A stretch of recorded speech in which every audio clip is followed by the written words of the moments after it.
O STF voltou a decidir sobre a possibilidade de extinção de execuções fiscais de baixo valor. E esses precedentes são muito importantes porque se aplicam a milhões de ações em tramitação no Brasil.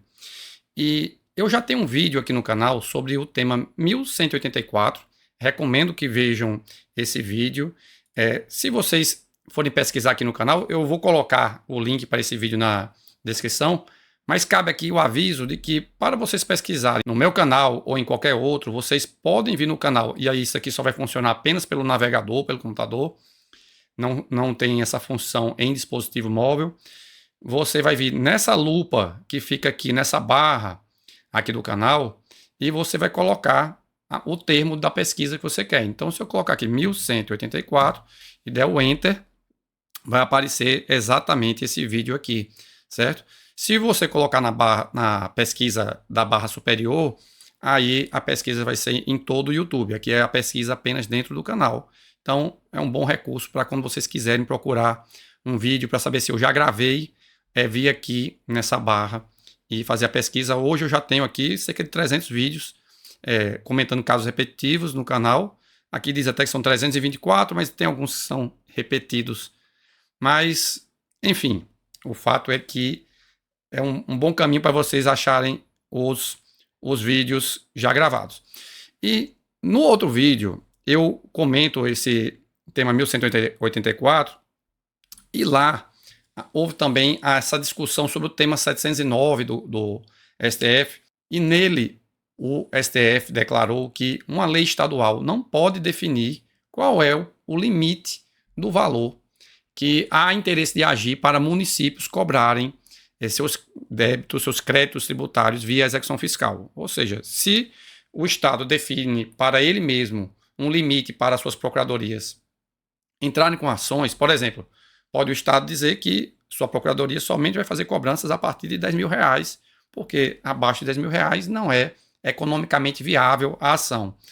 E esse limite não poderia ser aplicado aos municípios, porque isso feriria a sua autonomia municipal de definir esses parâmetros. Mas aí no tema 1184, veio no item 1 aqui do tema e foi consignado que é legítima a extinção da execução fiscal de baixo valor pela ausência de interesse de agir, tendo em vista o princípio constitucional da eficiência administrativa, respeitada a competência constitucional de cada ente federado. E aí foi dito que, nesses casos em que cabe a extinção, seria possível exigir, antes do ajuizamento da ação, que o exequente faça uma tentativa de conciliação ou de solução administrativa ou que faça o protesto do título. Mas, por outro lado, aqui o STF não suprimiu ainda a questão da competência do município de ele mesmo definir o valor limite para suas cobranças. Ocorre que também ficou aqui consignado que haverá a necessidade de aplicar o princípio da eficiência administrativa. E eu comentei no outro vídeo que justamente o STF procurou aí um meio do caminho, de forma, portanto, que o município ele pode estabelecer um limite, mas esse limite também tem que ter uma certa razoabilidade. Não pode ser algo que fira a eficiência administrativa. Então, o município, por exemplo, não pode dizer, eu vou colocar aqui um limite de R$500, porque seria um limite extremamente baixo, que a gente sabe que uma execução fiscal, o custo para promover essa ação não permitiria que ela se pagasse, né? Digamos assim, na média, teria mais custos para o Poder Judiciário impulsionar esse processo do que o que seria arrecadado. Inclusive, no outro julgado, o STF disse que, a partir de vários estudos, em média, uma execução fiscal apenas se paga se o valor cobrado for de pelo menos R$30.000. Mas o STF não disse que esse é o limite que deve ser observado. E após esse julgado, e no outro vídeo eu já mencionei isso também, o CNJ editou a resolução 547 de 2024, que estabeleceu o limite de R$10.000 para permitir a extinção do processo após um ano sem movimentação. Então, ele não disse que não cabe ao ajuizamento, mas disse que se o processo está com um ano já parado, sem movimentação e sem encontrar devedor ou sem encontrar bens, já cabe a extinção do processo.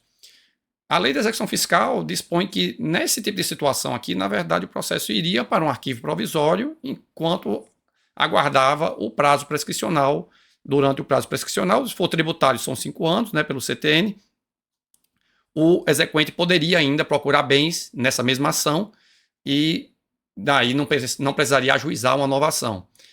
Mas aqui, então, o CNJ autorizou já a imediata extinção dessas ações, nesses casos aqui, de dívidas abaixo de R$10.000. Então, agora, no tema 1428, foi discutido se poderia o CNJ estabelecer esse valor aqui. Por quê? No tema 1184, como eu disse, não foi ainda fechada a porta para municípios e estados definirem os valores que eles entendem que deve ser o limite das suas cobranças. Então, agora o STF veio e disse que a resolução ela é sim constitucional, porque ela trouxe aí nessa regulamentação a aplicação do princípio da eficiência, que era o que já constava no item 1 do tema 1184, e que o CNJ estaria aí dentro da sua competência constitucional, que é a de formular políticas públicas para aprimoramento do Poder Judiciário.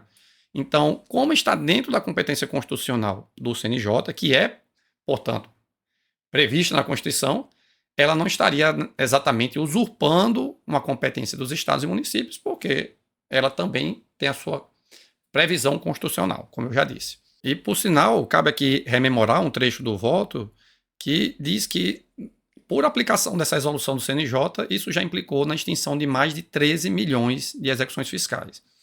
E essa resolução, inclusive, ela não tem aplicação apenas a estados e municípios, mas também, por exemplo, a cobranças de Conselho de Fiscalização Profissional, que também tiveram muitas ações extintas, porque normalmente as execuções de conselhos ficam abaixo de R$10.000. Então, ao final, o STF fixou a tese em 2 itens. O primeiro foi no sentido de que as providências da Resolução CNJ 547/2024 não usurpam nem interferem na competência tributária dos entes federativos e devem ser observadas para o processamento e a extinção de execuções fiscais com base no princípio constitucional da eficiência. Portanto, trocando em miúdos, aquele critério de R$10.000, ele é constitucional e vai ser aplicado a estados, municípios e conselhos de fiscalização profissional, cobranças de autarquias também. No caso da Procuradoria da Fazenda Nacional, ela já tinha um limite de R$20.000 que ela mesma já aplicava, por previsão em portaria da PGFN. Então, a Fazenda Nacional ela não tinha uma resistência à aplicação dessa resolução, porque esse limite de R$10.000 é até inferior ao estabelecido pela própria PGFN.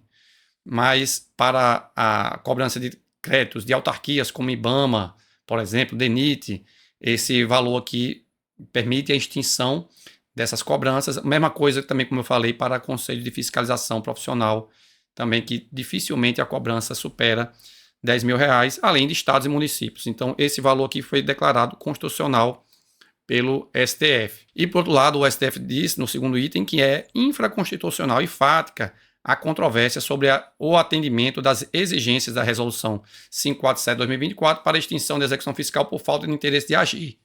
Ou seja, o STF está dizendo aqui que não cabe o segmento de recurso extraordinário para discutir se houve ou não a correta aplicação da Resolução 547/2024, porque aí já não é uma matéria constitucional, é uma matéria sobre a interpretação da resolução.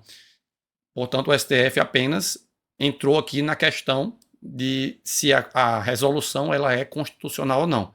Sobre a própria aplicação da resolução, se ela foi bem aplicada ou não ao caso concreto, aí o STF não vai analisar em futuros recursos extraordinários. E eu espero que tenha ficado claro para vocês. Se gostaram desse conteúdo, lembre-se sempre de clicar no botão curtir e de também ativar as notificações. Eu vejo que poucos ativam as notificações, o que, portanto, prejudica a distribuição do conteúdo para você, se você tem o interesse de receber os avisos de vídeos. Então, muito obrigado e até a próxima.